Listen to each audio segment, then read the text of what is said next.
and perhaps I don't even know the words to describe it for people that don't relate to being trans in some way. But I think it's almost like a feeling of coming home in your own body that you have just not had before. That is incredibly healing and incredibly liberating. Hello and welcome to the Posture Dojo podcast. My name is Sam Miller. I'll be your host on this postural transformation journey, sharing some stories of my own healing journey of an 85-degree hyperkyphoscoliosis and speaking with experts from a variety of fields. Some fields that you might expect, some that may surprise you. Today I'm speaking with Kellan from Kai Ming Holistics, who is a breathwork and somatic facilitator. Kellan, welcome to the podcast. Hi Sam, I'm pleased to be here. Thanks for inviting me on to talk with you. Of course. There's a lot of interest around somatics and how we can actually become leader of our own healing journey as opposed to putting that weight and that responsibility onto other people. So I'm curious, how do you describe your approach to healing parts of our body, both psychologically and physically?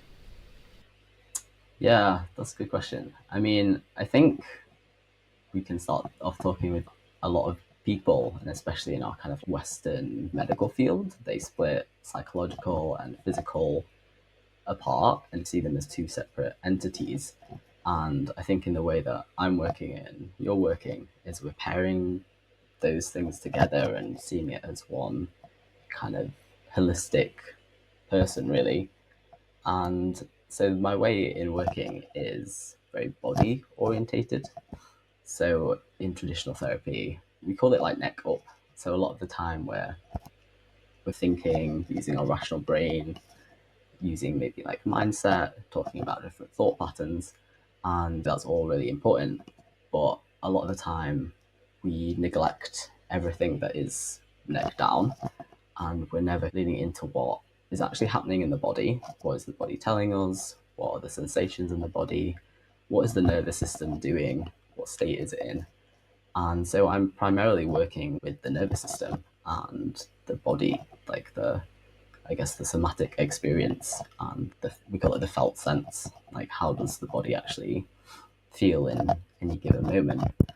And in doing that, we can start to process things that the nervous system has carried through its life from traumatic experiences, and potentially even we could be talking about what it's carried from transgenerational trauma, things that we've necessarily been through, but perhaps what our ancestors have passed down from our birthing parent when they were in labor with us or carrying us. So it's a new way, in quotation marks, way of working with trauma and therapy, but at the same time it's such an old way of working with things. It's really ancient. It's as old as we are, really. Yeah, we've jested before that a lot of these advanced technologies are just going to have us ending up around the fire in community singing and dancing. How has your unique healing journey shaped how you approach this? Mm-hmm. Yeah, I mean, I come from a background of, I think perhaps we're all the same in that we do this because we needed it to start with.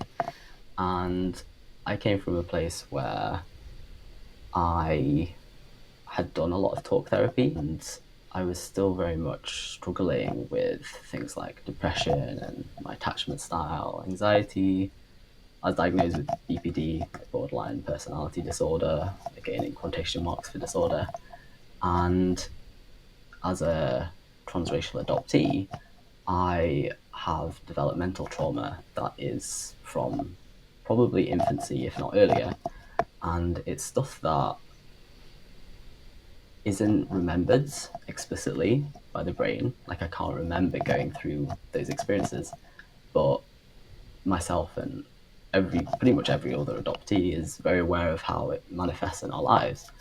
And so it led me down this route of looking for things that would help basically with the trauma that I was carrying from before I could remember.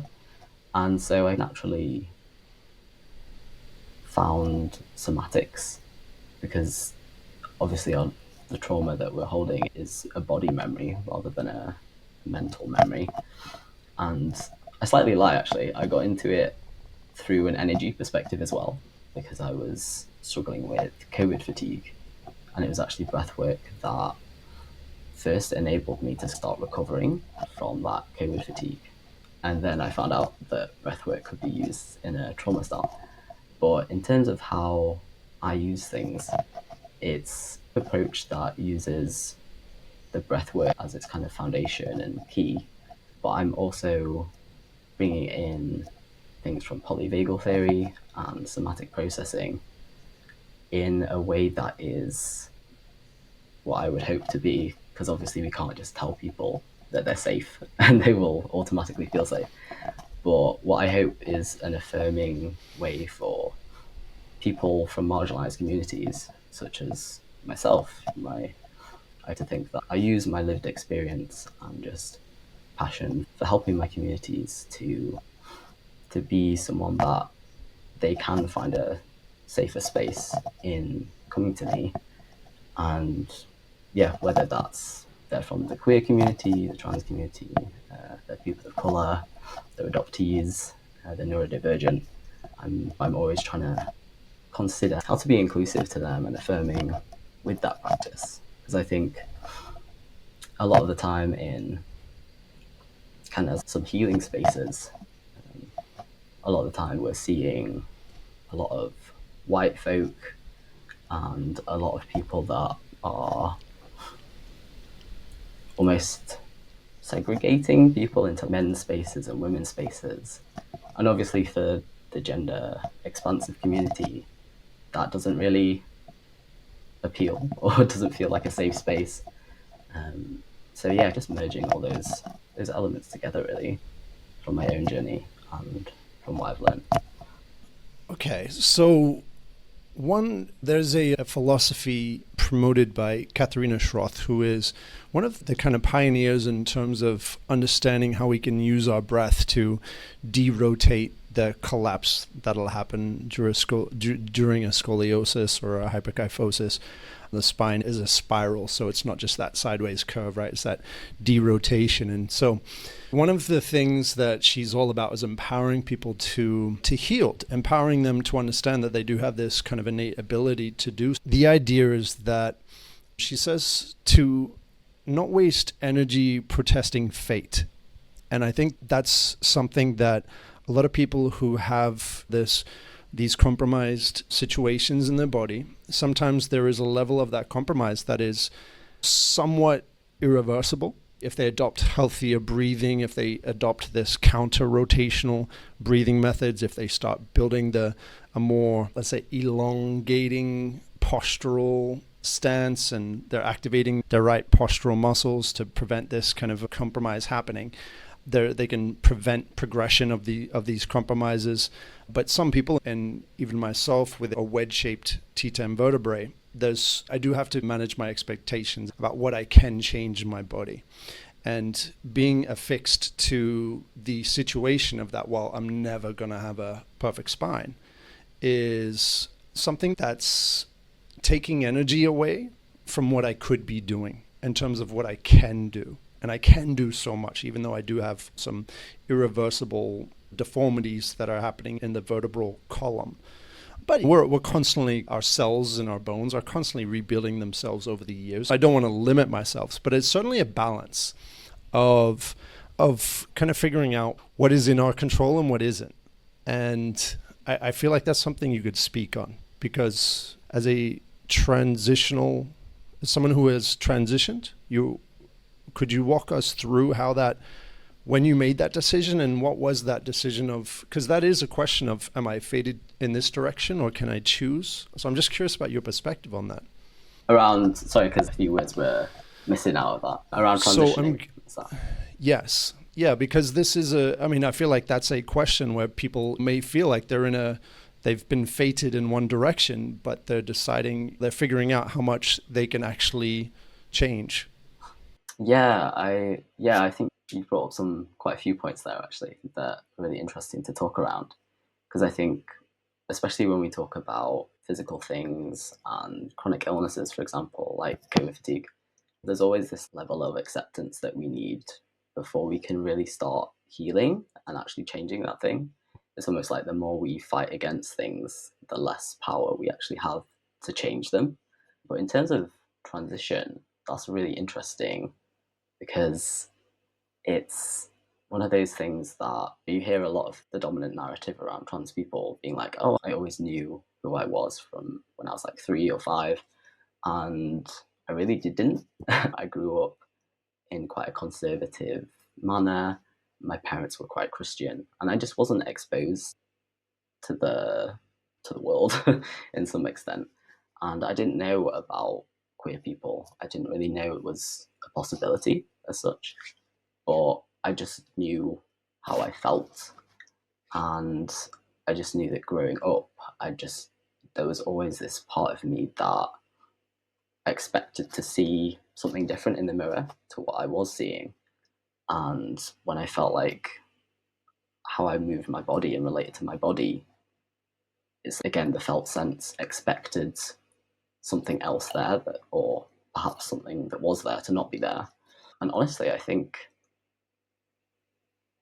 being honest with myself and coming to terms with who I really am took quite a lot of healing in and of itself, really, because I think I had to move through these like layers of trauma and conditioning and just the fear around that and fears around being rejected and abandoned again, enough to be able to see myself fully.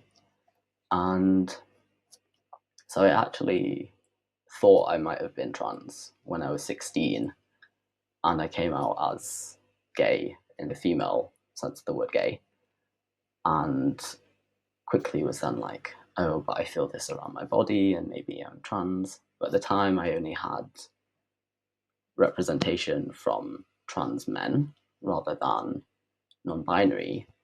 And so I went back into denial around it, being like, oh, I don't really feel like a man, so maybe I'm not trans. And it was only until lockdown that I think just the time away from people made me realize without that kind of societal expectation of who I should be, yeah, just allowed me to recognize how I actually felt on my own without other people's gazes on me. And I think what's hard for some of us to reconcile with is that, yes, we've gone through a puberty already, so certain things might be different for us, and there's literally so much surgery you can do these days. But there's still, I think we go through this grieving process where perhaps I know some transmasculine people are like, I would have been taller if I were assigned male at birth rather than female at birth.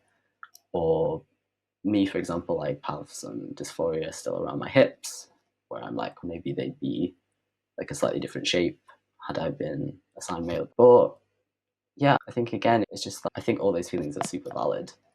But there does come to this point where we just accept it for being different, and that actually our goal isn't to conform to cis standards of gender, because for a lot of us that might not be very attainable. And I guess it's similar when you talk about physical ailments or conditions, or again chronic conditions, where the goal, like you might have to move the goal for yourself, where you're not striving to attain maybe like the energy levels of an Olympic athlete or how you were a decade ago, but your new normal can become perhaps even a better place for you personally, because sometimes it takes that healing to be all right with yourself. It can be really triggering to not be able to be as productive or to not be as active as you once were. But in that, I think there's the possibility of actually doing a lot of healing and finding self-worth that isn't dependent on I guess all these external factors, like what we should be and what society says guys should look like, or women should be doing with their time, that kind of thing. So you're saying that when you're assigned a gender, as in through the biological sense of being assigned the gender, right? That will amplify your growth in that direction, depending on how you're conditioned by the society and the people and the family and the schools and the interactions, the social interactions that you grow up with. Is that amplifying you in whichever direction you're assigned? Is that what you're saying? So I think it's, I guess, not amplifying it in the sense that I've become what I've been assigned, because it's more the opposite, in that I was assigned female at birth and I popped out the womb and somebody was like, oh, it's a girl, based upon just my anatomy and what they can physically see there and then.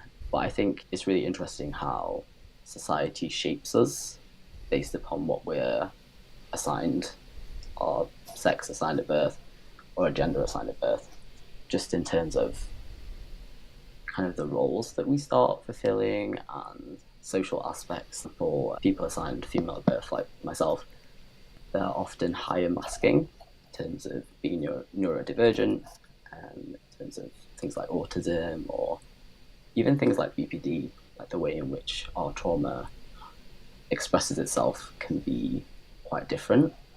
So you might be quite well aware of this, in that for guys, it's often more socially acceptable to express anger, whereas for females in our society, it's generally less acceptable. And I think in the healing space, a lot of people have started to connect the dots between this suppressed anger that a lot of females and AFAB people experience with things like autoimmune conditions. Yeah, there's a really interesting kind of link there between, just what society puts on us, and just purely based on our gender. Yeah, and then certainly patterns that we've identified with postures and how each gender will process certain types of trauma, as well as parental relationships. In the masculine and the feminine, there's certainly some worthy perspectives to consider of what was the nature of that relationship. Was there abandonment? Was there neglect? Was there a seeking of love from the external that wasn't there? And these wounds that were passed on from generation to generation. And that can be part of the healing journey. So I guess we're moving forward to now you saw a path. Was it a path of healing for you? And then also, like, why do you think, why do you think this happened? Do you think your soul chose this to learn and grow? Or, I'd like to hear your opinion on that. Yeah. Oh wait, what was the first question again? Did you see the transitioning as a healing journey for your being? And why do you think you were in that situation? Yeah. Was it environmental, or was it something that was deeper, something that you came here for? Yeah, very interesting question. I mean, yeah, definitely in terms of has it been healing? Yeah, incredibly. I think and perhaps I don't even know the words to describe it for people that don't relate to being trans in some way, but I think it's almost like a feeling of coming home in your own body that you have just not had before. That is incredibly healing and incredibly liberating as well, to a lot of the things that we have to question around society with being trans or non-binary, is around our worth as people outside of the boxes that society shoves on us and tells us that we should be. And I think it's been really liberating to dive into that, to explore just oneself away from gender almost completely, almost not labeling specific things as masculine, feminine. And I have thoughts around divine masculine, divine feminine energies and stuff, where in the spiritual community, it was talked about quite a lot. It's different energies, and my personal belief is that anything can be divine masculine and feminine. It really just depends on the person, and instead of assigning certain things to each, they're just you. We're just divine beings, and in whatever kind of form that takes. And the second part was, why do I think I'm trans, basically, and non-binary? Yeah, my personal belief is that I think perhaps my soul did choose this pathway and did choose to be in a certain way that wasn't going to subscribe and fit into society's kind of main structures, really.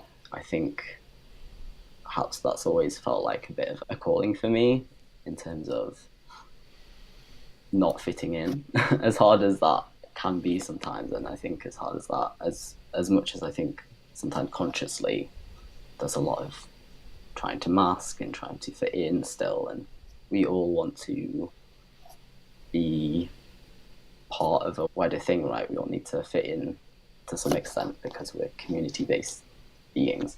But yeah, I do definitely feel that that perhaps our souls choose our struggles a little bit.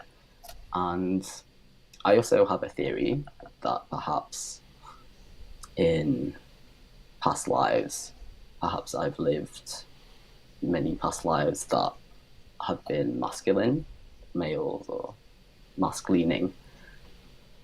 And so perhaps, yeah, my body feels more at home in a more mask-presenting way than the one in which you might expect for someone assigned female at birth. You mentioned, yeah, like this, and this part for me is, there's obviously a lot of political themes involved in this discussion recently. I guess one of the biggest kind of like objections from, let's say, standard or mainstream society is the like the, what do you call this? The presentation of these ideas for people at a young age, which I guess from someone in your situation, the more information you had would have been more useful for you earlier. But then there's people who are saying, hey, just keep that away from my children. Like they don't want to expose it to that. Where do you see this? How do you see this, and how is it presented? And how should it be presented? Or how would you have benefited from information to guide you through this? Because these are decisions that, just like when you're 12 to 16 and you're dealing with these severe spinal compromises, there's very big decisions that need to be made around bracing and around surgery. And it's often we look to authorities to say, hey, what can we do here? So yeah, I'm just wondering your position on that. Yeah, I mean, so in terms of people taking a stance that they don't want their children to get exposed to this stuff and know about it, I didn't know about it, and I'm still trans. And I think for me, I grew up feeling I was the only one feeling like how I did. It was quite alienating. And so I think for people out there that are trans and are non-binary, it's not turning them trans, it's not turning them non-binary. It's just being like, hey, this is okay to feel this way. This is actually normal.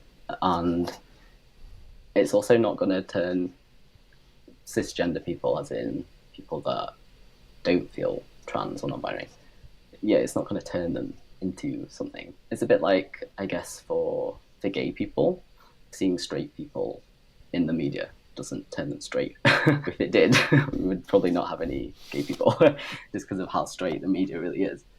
And I have a lot of thoughts on this because it's one breath, people are saying they're too young to know about these things, but at the same time, everything is about gender. From the moment that we're born, we're assigned a gender based on our genitals, and then we have things like baby showers, like gender reveals, and everything is like, girls, you go do this, and boys, you go do this, and it's segregated and in toy shops and clothes, and everything is already so gendered. And I guess for the people listening, like, when did they know their gender? Did you feel like you knew you were a boy when you were 5 or 6? And if that's the case for you, then why is that any different to trans people when they have that information available to them to be like, oh yeah, this is what I've been feeling, rather than just, I guess, perpetual confusion, which I think has been my experience of growing up really with the intersections that I hold. And yeah, I guess how would I like it to be put across is, I mean, that's an interesting question because it's everyone goes through this journey in their own way and learns in different ways. And I think for me personally, I've gained the most from just hearing about other people's experiences and off of that lived experience. So perhaps, yeah, just having more voices out there that people can listen to from the community that have been through that so that people can relate, really. Yeah.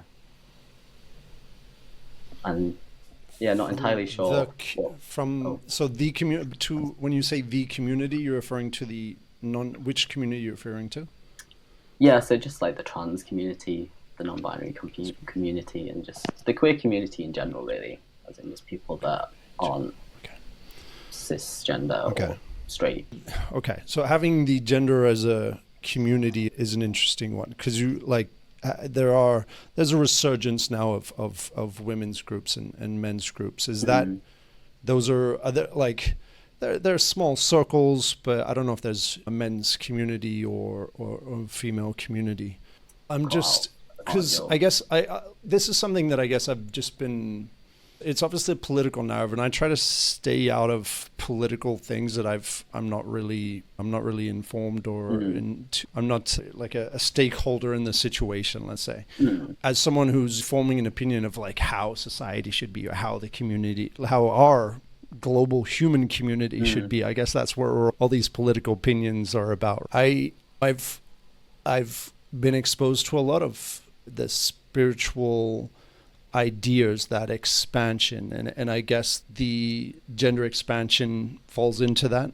And I think the symbol that sums up a lot of the that is the spiral, like this, like energy is spirals, and or you'll see that as that because I see symbolism as a really important kind of way to communicate ideas and energy. And so I've seen value in of spiraling energy in people's lives. But then I also do mm, see value in the cross, in the Christian cross, that compass, that definition of the left and the right, the up and the down. Because a spiral without a direction, who we don't like which way does it go? Is it spiraling up or mm, down? We don't know what is up and down. And so I'm seeing value in both, and I'm also seeing a lot of like healing symbols around the world integrate both the cross and the spiral. You see the rod of Caduceus, which is the rod with the snake going up. We'll mm, see this mm, in the symbol, the global symbol of health. The World Health Organization has it as well. The cross with the serpent, symbolizing both the cross and that Kundalini mm. spiral energy. So Yeah. it's an interesting one, and I guess as a society, it's balancing both, and I think it comes down to starting locally, and that's why I'm interested in this conversation. I think I don't regularly get to have conversations with someone with your perspectives. I'm Mm, curious on a lot of these things. yeah. Yeah, I think, again, such an interesting point because I think it's weird for me in a way because I fall into so many gray areas, as in I identify as non-binary, I don't relate to being a woman or a man, or sometimes I relate a little bit to both. But also with things like race and ethnicity, I'm Chinese, but I've been raised by white parents, and so I walk this very weird, unique intersection between being Chinese and being British. And yeah, I think it helps our brains to have these kind of concrete left and right, or white, black, like without the gray, it helps to have these labels, like ways to be like, oh, I'm similar to you. So we know where we stand.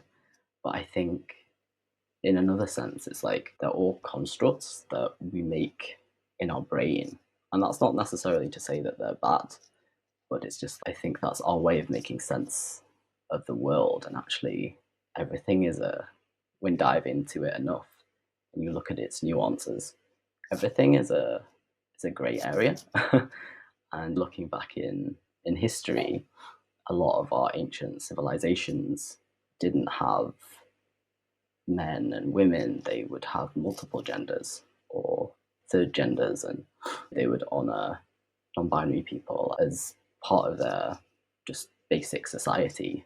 And so it's really interesting to compare that to the binary way in which we, I guess, in the West view gender. But yes, so many other things as well that we view as like good and bad and higher and lower. But there's there's so Yeah. much. Yeah. There's been multiple societal configurations that have allowed people to succeed. I guess one of the more commonly accepted one is that family unit, and that's why people will promote a traditional family unit has been the key to our survival, and therefore let's continue to protect that, and that also creates stronger nations of people. And obviously there's a narrative that family unit is being disintegrated and under an attack through cultural means at the moment. So there's that kind of thing going on out there. But I guess we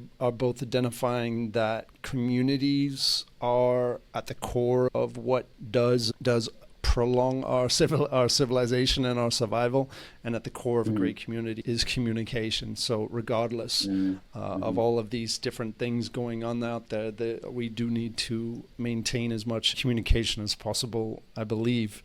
I'd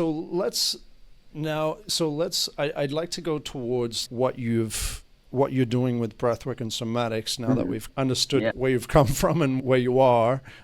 Do you have neurological or thoughts that may be part of your biology that you're reprogramming? Let's say do you notice are you accepting what is? Are you going which direction are you going? Because somatics we're releasing traumatic programming, we're releasing conditioning, we're releasing lack of things that we might have been searching for that we don't need, or imprinted traumas, imprinted reactions to traumas.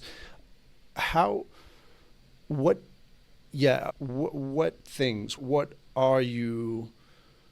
direction are you going with your healing? Yeah, okay, good question. I mean, I think a lot of my healing thus far has centered around healing from adoption wounds, and particularly regarding around like abandonment wounds and attachment trauma, and the trauma of being very invalidated as well. Adoption is such a trauma that I guess we have this dominant narrative again of that we've been saved and that babies are blank slates and can't remember things. And we know that's simply not true anymore, and that regardless of the age, and in fact, the earlier on the relinquishment happens from the original birthing parent and family, often the more traumatic that can be for a baby's nervous system. So a lot of my healing has focused around really just processing that survival stress of being taken from, I was 8 months old, so like survival stress from being taken from my roots and country of birth and thrown into just a different culture with a white family and people that I hadn't bonded with, and hadn't heard that language in the womb and that kind of thing. And so I think more and more as I've been healing, it's become less about, in quotation marks again, like fixing what seems to be wrong, like what seems difficult, and more about healing for the sake of, I guess, becoming more of my authentic self and really allowing myself to live my fullest life. So rather than it being because of struggle, it's now I'm wanting to heal and dive deeper into the triggers that I have the wounds that I have, the conditioning that I have from society. We all have so much conditioning, whether we're transgender or not transgender, or adopted or not adopted. We all receive so much subliminal programming from the moment we're born about how we should be, like productivity, what our bodies should look like, all of this stuff. And yeah, wanting to dig deeper into that to be, I guess, the most present I can be with myself and those around me, if that makes sense. And yeah. In order to align with your authentic self. Yes. Yeah, basically. And what practices do you go to for that? So at the moment, I'm still doing breath work. I'm still like learning. I'm always like wanting to learn more. I don't think I'll ever not be a student in some regards. Like I've finished uni and all that stuff and done training, but there's always more. But I'm also in my own somatics because I find that it's still important for somatic therapists to have their own therapy and space holders. We need a lot of space holding for us too, because that's how we got into this work, is by having a lot of big feelings to process. And I'm doing IFS, internal family system, which is really, I think, really interesting, looking at the parts of us almost like they're a little family trying to look out for our survival, basically. And we've all got these protective parts that come in, and while they're keeping us safe, they might be really sabotaging our efforts for, I don't know, manifesting or relationships, that kind of thing. And I think, yeah, and you might relate to perhaps a more spiritual side of just journeying deeper into oneself, really, and connecting with parts of yourself, maybe ancestors. And that's something that I like to do. I don't have a specific practice or religion for that. I did come from like a Christian background, but now I feel like it's just very much like something that I just intuitively do as and when, and just have a very loose freedom with it, really, to just explore in the ways that I feel drawn to. And yeah, I don't know if you've ever heard of human design, but that's also something I've been exploring. So around like our energy systems and our kind of chakras. It combines like Kabbalah tree, I Ching, I think, other things that I'm not so familiar with. But that's also been very interesting and revealing about myself and the people and our shadow aspects and all this thing.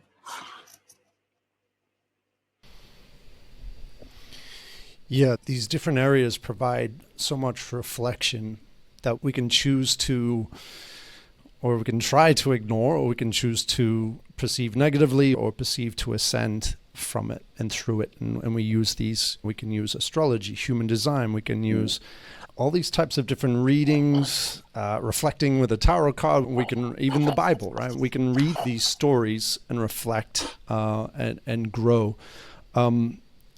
So growing, and as someone who's, my mum's American, my dad's Canadian, I was born in Australia. It was a fairly, gringo collection of countries, but I did grow up in between the cracks in terms of a national identity kind of sense. And so I got to really become more of a descriptor of who I am, a bit more than an Australian friend who was Australian, and that's it. And they know exactly who they are in their nationality sense anyway.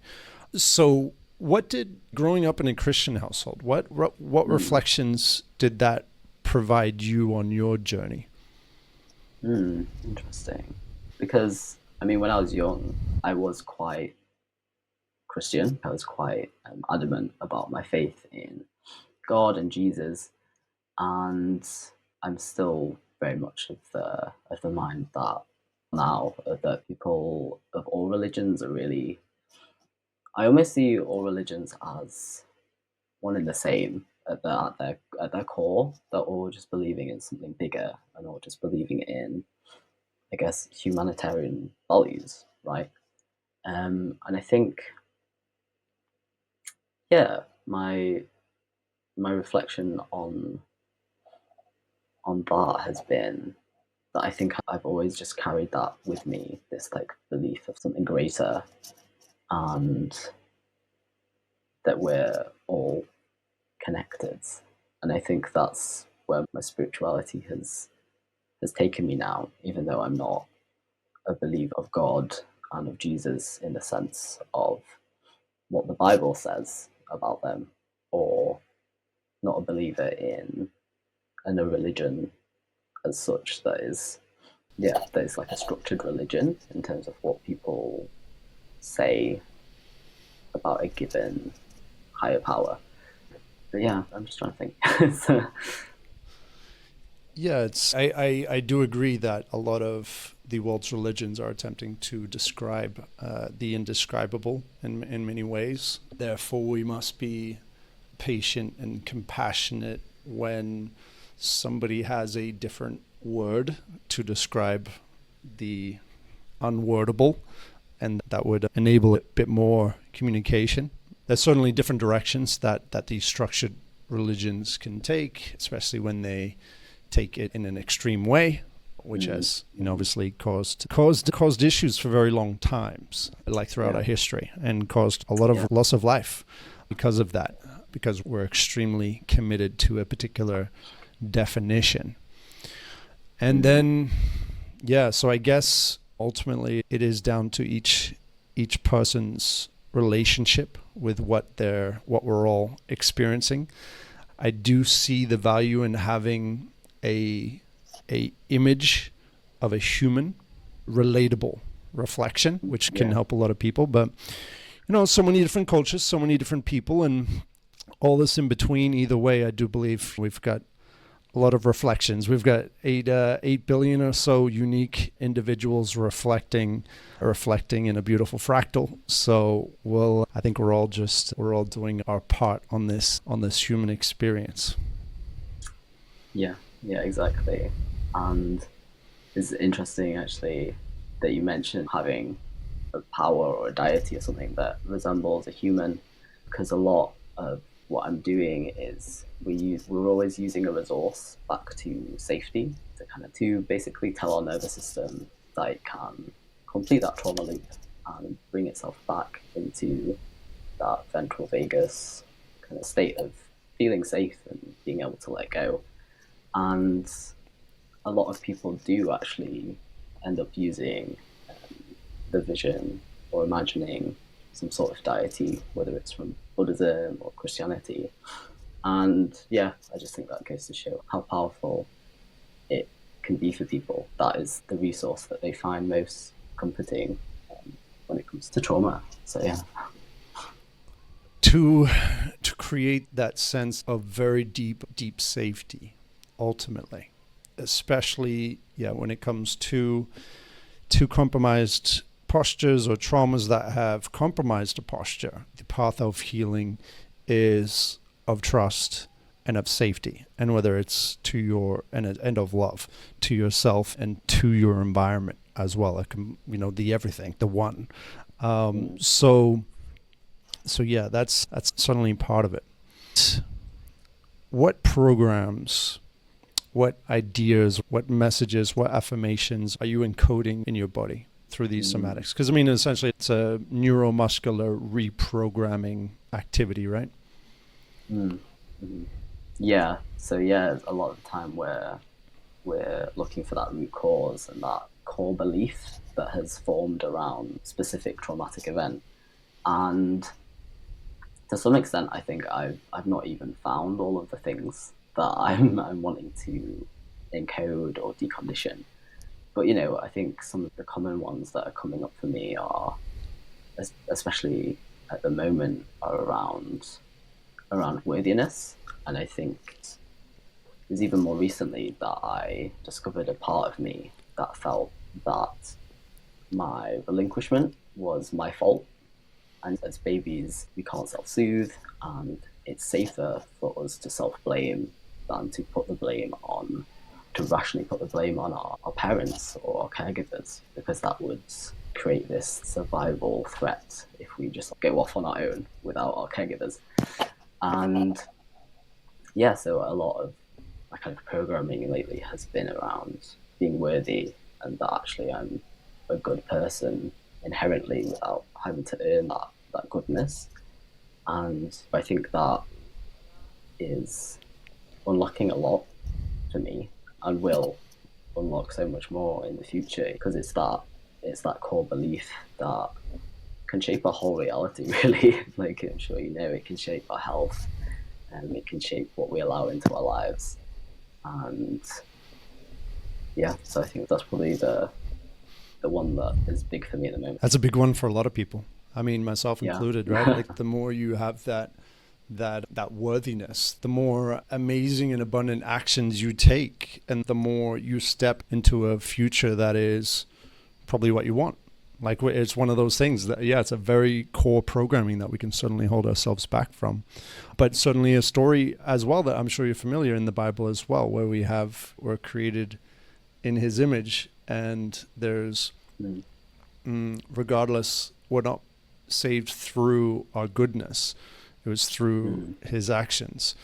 So those stories are there to create that worthiness as well, which is it's just one of these things that I'm personally like thinking through, because I've been through a lot of these spiritual paths, but I think there's an awakening towards Christianity right now, because at the end of the day, all of these stories are already there in the Bible. And that's where I'm currently at. I've found that there's a lot of spiraling going on, but there are those stories there, and they're there for us to reflect and integrate. How do you walk me through the process of somatically changing these deep fundamental stories? Yeah. Okay, so I think firstly, we have to be able to become aware of what is going on in the body, because if we can't actually connect to what's there, it's like we can't really process it. We can't feel our way through it in the way that our bodies were designed to do. So a lot of our kind of initial work would be to be getting in touch with that somatic side of us, like getting in touch with the body, what's going on. And from there, we can start to find resources, like I was just mentioning, back to safety. Because trauma is, as you'll know, the specific event. It's not like this is a traumatizing event. It really depends on our nervous system. And trauma is just anything that felt overwhelming to our capacity, to our nervous system at the time. And it often correlates with not having that safe resource that really brings us back to the present and goes, it's over now, like it's okay to relax. It's like redlining the motor, and it gets stuck with the pedal on the floor pretty much. Yeah. And when we don't have that, obviously in our minds we can be like, yeah, it's over, but our bodies are still carrying out that loop throughout our lives, and potentially even causing health issues and all of this repressed emotion and tension and energy. It's just stuck inside of us. So we're creating that resource is really fundamental for me, and my work is a lot of what I do really is working with people to find those resources that will give them capacity to be able to feel through things that have felt unfeelable through before, and perhaps in their lives they've been subconsciously trying to avoid these feelings in almost like in any way possible, by like addictions, just completely avoidant attachment styles, like not allowing themselves to get close to people, and dissociation, that kind of thing. And once we have that resource, it's really just, I say that what I do is it's not really coaching or therapy in the sense of counseling. I'm really just a guide to help people help themselves, really, to help them heal themselves, because I think within us all is so much innate healing wisdom. You just have to have the right environment and perhaps some guidance to get to that point where we can allow ourselves to feel safe enough in our bodies, in our nervous systems, to allow that natural process to happen. And once we're there, my job is then to keep inquiring and maybe asking the right questions to help people really just dive deeper into the layers of what they're processing. And perhaps there's different parts that come up that are young parts, and maybe they don't realize how old this person actually is, that they themselves are the best resource they have. And it's almost like these baby parts will come up where they have no idea that this person is old and capable. They're just either clinging on or latching onto things or just desperately afraid of things. I think it's funny, Bainbridge Cohen talks about the 5 neurocellular pathways. And the first one is yield, and then you've got like push, pull, grasp, and reach. And so everything that with this theory, everything that we're doing is part of these patterns. And our younger parts can be doing too much of them or too little of them. And what I think a lot of us have going on is we simply can't get to that yield point in the first place. So we can never really get to the state where the natural healing occurs by itself. And I've seen and heard of almost like magical things happening when people get to be able to yield fully. And yeah, they're just like different, almost different people, or have been able to heal from illnesses that the doctors have just said this is forever, or this will kill you in however long. So yeah, I guess it's my privilege really to guide people to their own power in healing.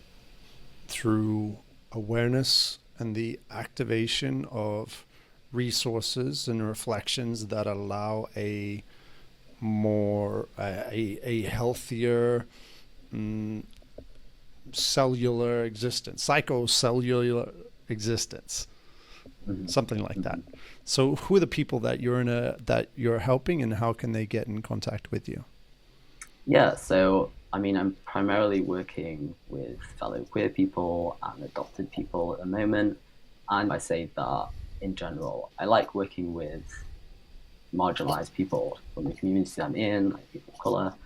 But at the same time, I'm not going to turn people down because they're not belonging to those intersections.